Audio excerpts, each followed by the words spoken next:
성경적 찬양의 가치와 축복을 회복하자 하는 제목으로 말씀을 증가하도록 하겠습니다.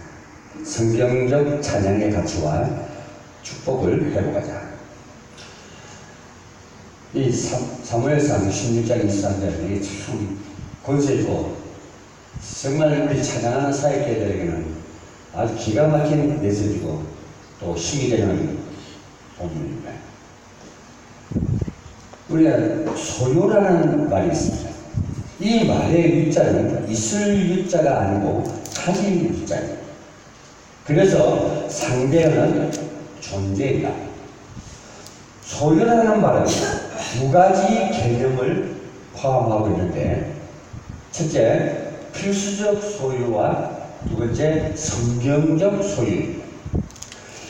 필수적 소유란 꼭 필요한 소유로, 예컨대 군인들이 전쟁터에 나거나 훈련받을 때 총을 가지고 간다든가 학생들이 책과 펜을 소유하는 개념입니다.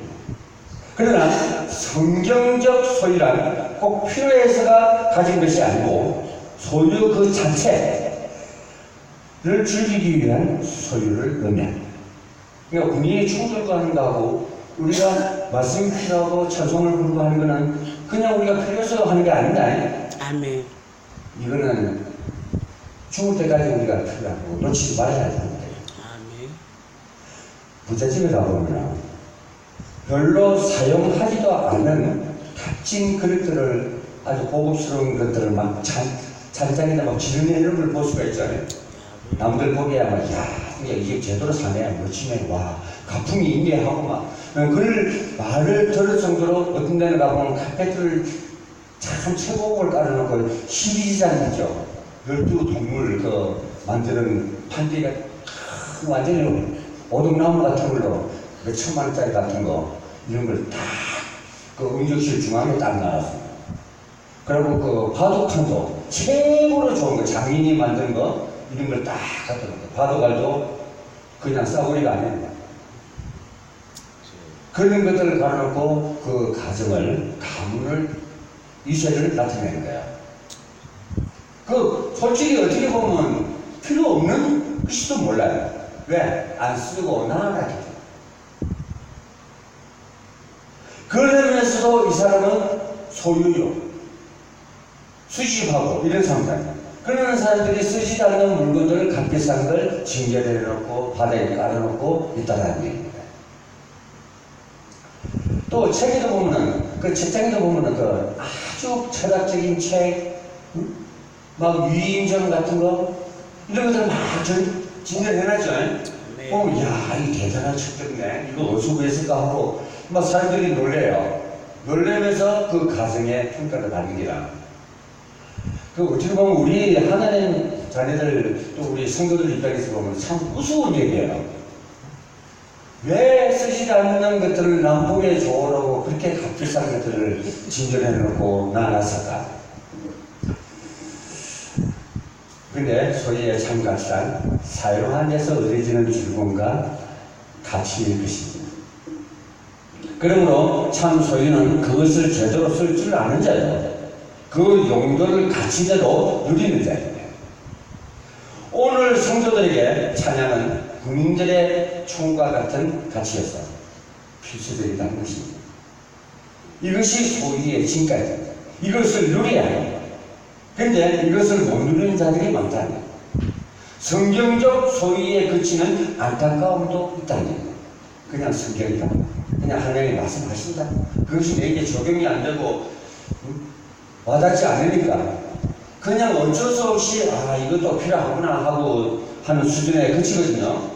그렇지만은 오늘 저와 여러분이 그냥 필요해서 하는 게 아니라 존재의 가치가 있습니다. 어느 보석 보화보다도 그리스도란 보화는 최고의 가치를 가지는 비싼 것이에요.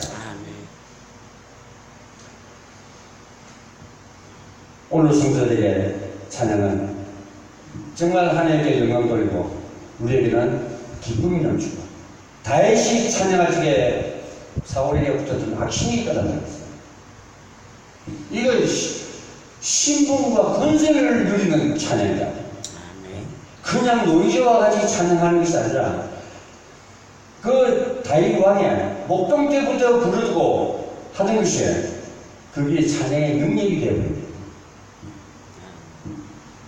특히 찬양은 음악이 가지는 너무 부드러운 메시지이기 때문에 그 위력을 가소 평가하기가 아주 쉽습니다. 더구나 영적 사실 가운데도 너무나 엄연하게 이 지구상을 듣고 있는 흑암 세력들과 영적 사실 가운데도 이제 성도들은 정말 세밀히 엿보며 넘어뜨리는 귀신과 그 졸개들에게 핵폭탄과 같은 위력을 가진다는 사실을 제대로 안다면 일상생활에서 찬양의 건설을 결코 쉽게 놓치지 않을 것입니다. 우리가 성경을 보기도 하고 또 목사님들이 강대상에서 어느 누구나 말씀하시게 이렇게 얘기할 것입니다. 사울에게 붙었던 악신이 떠났다. 그러면 그때 그 시절에만 다윗이 찬양할 적에 떠났구나. 사울 앞에서 직접 비파를 치면서 수금을 타면서 찬양한 거 아니죠? 이것은 하나님의 시공간을 초월한다는 얘기입니다. 미국에서 올바른 신분이 회복된 찬양을 하게 되면 제사장, 왕 같은 찬양을 하게 되면 악취이 떠난다는 얘기입니다. 꼭 우리 안사모 앞에 가서 내가 찬양을 부르면서 안사모 문제 해결되는 게 아니다. 저 천리만 길 떨어졌어도 찬양하면 그 문제가 해결됩니다.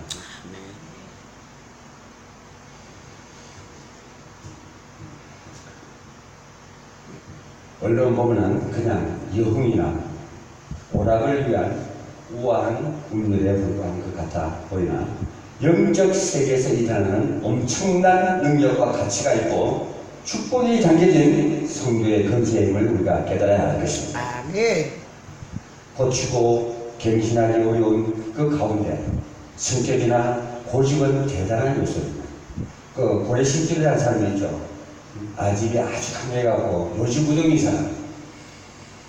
그 사람은 나쁜 말은 참 잘 들어요. 그 동참하고 막 같이 어울리고 하는데 듣기 좋은 말, 지 인생 문제를 해결하는 말씀을 증거하면은 고래심중이가 안 들어요. 완전 핑퐁. 내가 치면 저쪽에 다시 딴 데로 쳐버려요. 바깥으로 나가고. 그런 사람은 죽어봐야 말씀의 위력을 알고 그때 깨닫게 돼요. 지금 아무리 전도자가 가서 그 사람인데 얘기한데도 그 사람은 아직 때문에 들어가지 않는다는 사실이에요. 그래서 우리 개벽이 하나 있죠. 세 살 버릇이 8가지 간다 하는 말이에요. 말이 있는데 그런데 사람의 성격을 형성하는 데 있어서 음악은 결정적인 역할을 하더라. 어머니 태반에서부터 심장 활동을 시작함으로 들려오는 우주의 온갖 소리들, 그의 일생을 좌우할 성격을 만들어간다는 것입니다. 그 태교 막 많이 듣고 막 그러죠. 그 들으면 다 좋다고 물론 좋습니다. 마음도 편안해지고 막 그런데 제발 좀 그런 식으로 막 듣다가 우울증이 안 걸렸으면 좋겠어요. 근데 우리 성도들은 그렇게 할 필요 없어요. 만약에 이게 결혼 예비 신부가 있다면 꼭 이 말씀 들으기 바랍니다. 시집을 가서 임신을 하게 되면 절대 이 아이가 태어나서 훌륭한 아이가 되달라고 기도하지 마십시오. 인간은 누구나 근본적인 원죄를 갖고 태어났기 때문에 그 아이가 태어날 적에 이 원죄에서 해방되게 해달라고, 원죄에 묶이지 않도록 해달라고 그렇게 기도해야 정상적인 기도입니다. 그러고 난 다음에 잘 되고 못 되는 것은 누구와 함께 하느냐에 따라서 그 인생 문제가 달라지기 때문에 태어나기도 전에 대통령이 되게 해달라, 의사가 되게 해달라, 판사가 되게 해달라, 그건 잘못된 기도예요. 특히 우리 예수 믿는 사람들이 그런 얼토당토하는 복음적이지 못한 기도들을 하고 있는 것을 볼 수가 있습니다. 대체로 명국을 듣고 자란 아이들일수록 성질이 온순하며 사교적이라고 합니다. 그러나 세상 음악, 특히 록 음악을 듣고 자라는 아이들일수록 신경질적이고 비사교적이고 많은 산모들이 태아를 위해서 여러 가지 태교하는 그 모 방송에서 실험하는 결과로는 음악만이 태아에게 가장 민감하게 작용했고 또 다른 자극이나 태교에는 별 반응이 없었다고 했습니다. 그러나 음악은 개인의 환경과 성격을 만들고 또 나아가 국가와 사회의 영적 분리까지 좌우하게 되는 것입니다. 물론 우리가 명상을 하거나 기체적으로 하거나 우리 예수님상 해도 괜찮습니다. 왜? 그 애들은 우울에 빠지고 아주 청한 유해지 음악 같은 데 빠지게 만들지만은 우리는 찬송, 은혜로운 찬송이 있잖아요. 찬송을 터놓고 기운동하고 명상을 해도 상관이 없습니다. 그게 안 빠지기 때문에요. 그런데 사람들은 이상한 유해지 음악을 들으면 빨리 들어가 버려요. 그 정신에 문제가 없습니다. 그렇기 때문에 누가 목탁을 치면서 찬양한다에 따라서 신분이 다르기 때문에 다르다는 얘기예요. 중이 목탁을 치면은 천불가라 해갖고 서동원을 찬양하는 거지만 우리가 목탁을 치면 하나의 찬양이 됩니다. 아멘. 구주 예수 의지함이 이게 찬양이다. 아멘. 우리는 가진 게 없어요. 버릴 것도 없고. 다윗이 수금을 치며 비파를 치며 바지가 내려갈 정도로 찬양을 부르는 걸 이 시대에서는 어떻게 하느냐. 아주 고리타불한 보수주의자들 있잖아요. 그것도 대신이나 이런 데서는 드럼도 못 치고 오직 피아노, 바이올린 같은 이 클래시컬 음악을 좋아하지 세상적인 음악을 안 좋아하는데 그거는 잘못 생각하고 있는 누가 어떤 악기로 많은 악기로 어떻게 찬양을 하느냐 그게 중요한 거지 다른 거 중요한 게 없어요. 왜? 세상은 변해서 리듬도 변하고 곡도 변하고 다 변한단 말이야. 그러면 우리는 맨날 목표의 눈물이라 부르고 있어야 되니까 그건 아니단 말이에요. 그렇다면 우리가 이 찬양 자체가 복음이고 전도입니다. 그렇기 때문에 우리는 고리답답한 옛날 율법 의식에 묶여서는 안 된다는 사실이에요.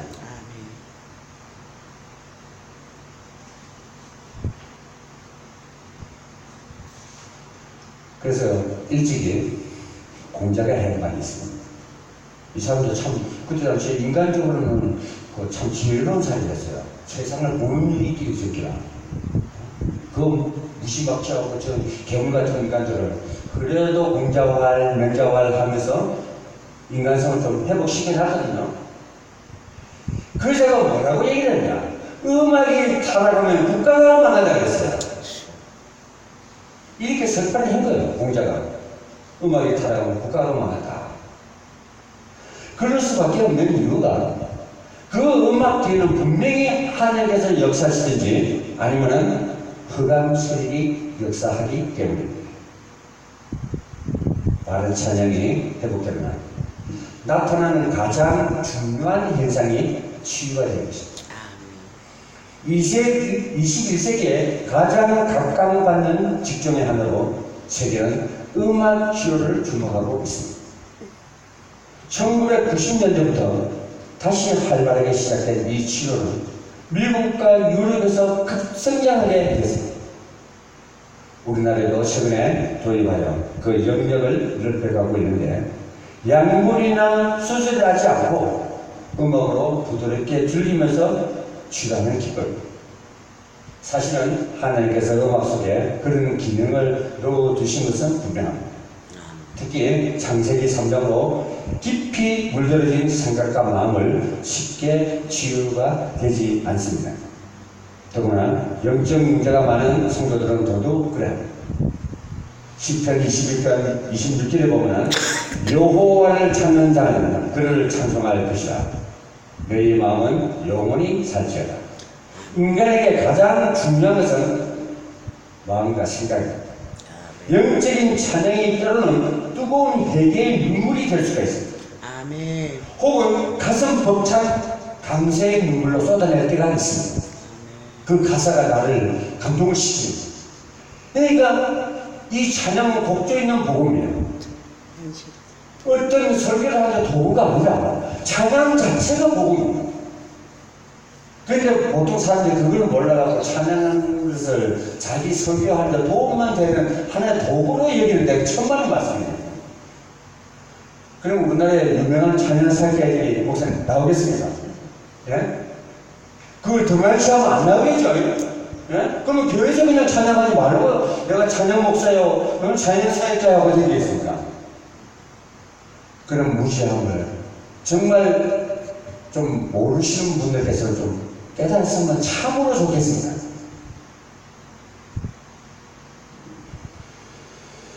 그 순간 우리 인간의 마음은 깊은 곳에서 영적 치유가 일어납니다. 그것을 이 시간으로 삼아야 됩니다. 찬양은 마음만 치유하는 것이 아니라 정신과 영혼까지 종합적으로 치유하는 약입니다. 오늘 본문 사무엘상 16장 23절 다윗이 그 멀리서 사울하고 떨어진 데서 찬양하니까 악신이 떠났죠. 사울의 마음이 편해지고 아주 기쁨으로 넘치는 거예요. 아마. 왜? 그 누르고 있던 징그러운 악신이 떠났으니까. 그거는 이런 말할 수가 없어요. 나도 경험해봐서 아는 거예요.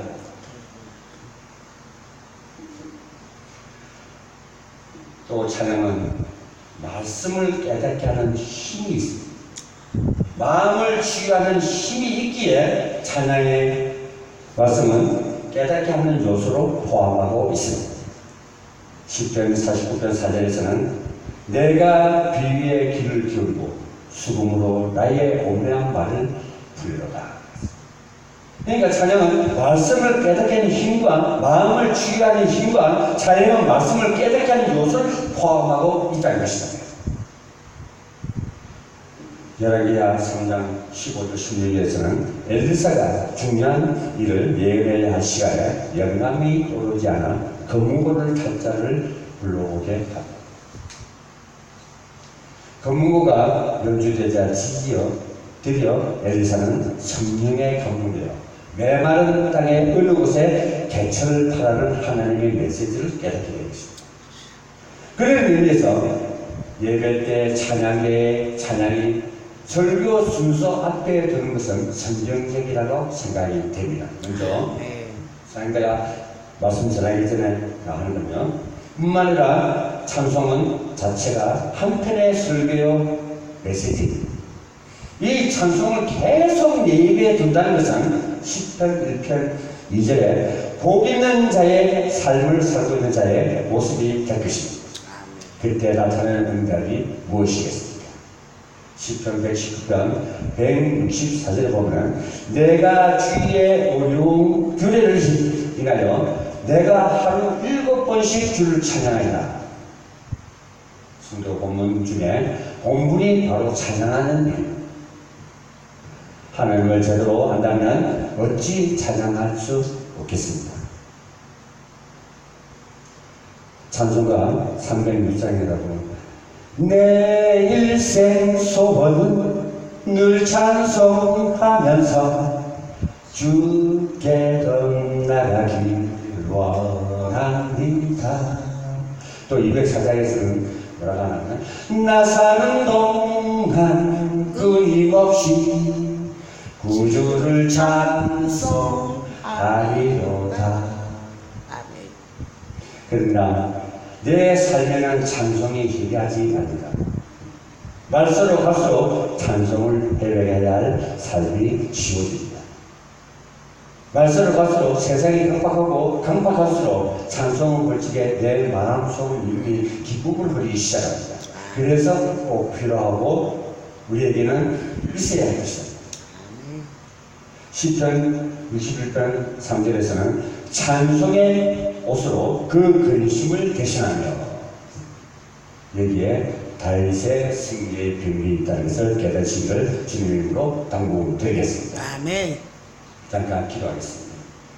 하나님 아버지 감사합니다. 오늘 성경적 찬양의 가치와 축복을 회복하자 하는 제목으로 말씀을 전개했습니다. 오늘 찬양 부르다가 다윗이 누렸던 신분과 권세 있는 찬양이